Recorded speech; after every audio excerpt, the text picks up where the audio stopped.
પોરબંદરથી સુભાષનગર તરફ જતા રસ્તાથી સ્થાનિકો હવે ત્રાહિમામ પોકારી ગયા છે। વાહન ચાલકોને ભારે હાલાકી પડી રહી છે। પોરબંદરના એકમાત્ર જેટી સાથે જોડતા મુખ્ય રસ્તાની હાલત ખૂબ જ દયનીય બની ગઈ છે। માછીમારીને લગતા નિકાસના વાહનોની અવરજવર અને સુરક્ષા એજન્સીઓની જેટી હોવાથી તાત્કાલિક યોગ્ય પગલાં ભરવાની માંગ કરાઈ છે। ત્યારે આપણે તમે સ્કૂટર લઈને જાઓ ને તો પણ અહીંયાથી પસાર થવું બહુ કઠિન છે। અને જે ભારી ટ્રકો કેમ કે આપણે જે ઓલ વેધર પોર્ટની જેટી છે એમાં શિપોનો જે લોડિંગ અનલોડિંગ જે માલ ઉતરે છે તે લઈ જવાની જે મોટા ટ્રકો પણ અહીંથી ઇવન આપણે જે સુપર ગેસ છે એના પણ ટેન્કરો અહીંથી પસાર થાય ત્યારે જે પરિસ્થિતિ થાય અવારનવાર એક્સિડન્ટો થાય છે। ત્યાં લાઇટની પણ કોઈ સુવિધા નથી, રસ્તાના પણ હાલત અતિ ખરાબ થઈ ચૂકી છે। ગીરના જંગલમાં સિંહની ગણતરી શરૂ।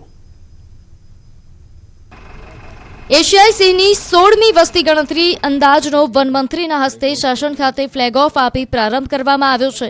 10 વર્ષ બાદ સત્તાવાર સિંહની ગણતરી શરૂ કરવામાં આવી છે। દર 5 વર્ષે યોજાતી સિંહોની વસ્તી ગણતરી વર્ષ 2020માં કોરોનાના કારણે યોજાઈ ન હતી। કોરોનાના કારણે પુનઃ અવલોકનના આંકડા જાહેર કરવામાં આવ્યા હતા, જેમાં 674 સિંહ નોંધાયા હતા।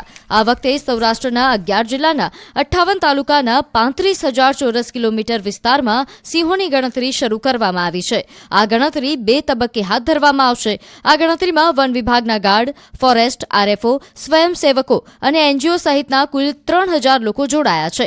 આ ઉપરાંત 600 ગામના સરપંચોને પણ ગણતરીમાં જોડવામાં આવ્યા છે। શરૂ થયેલી ગણતરીમાં કુલ 8 રિજિયન, 32 ઝોન, 735 ગણતરી એકમો નક્કી કરવામાં આવ્યા છે। આ ગણતરીમાં 8 સીસીએફ તેમજ સીએએફ અને 32 ડીસીએફ સહિતના ઉચ્ચ અધિકારીઓ જોડાયા છે। સિંહોના સ્પષ્ટ ફોટોગ્રાફ આવી શકે તે માટે 112 જેટલા હાઈ રિઝોલ્યુશન કેમેરા આપવામાં આવ્યા છે।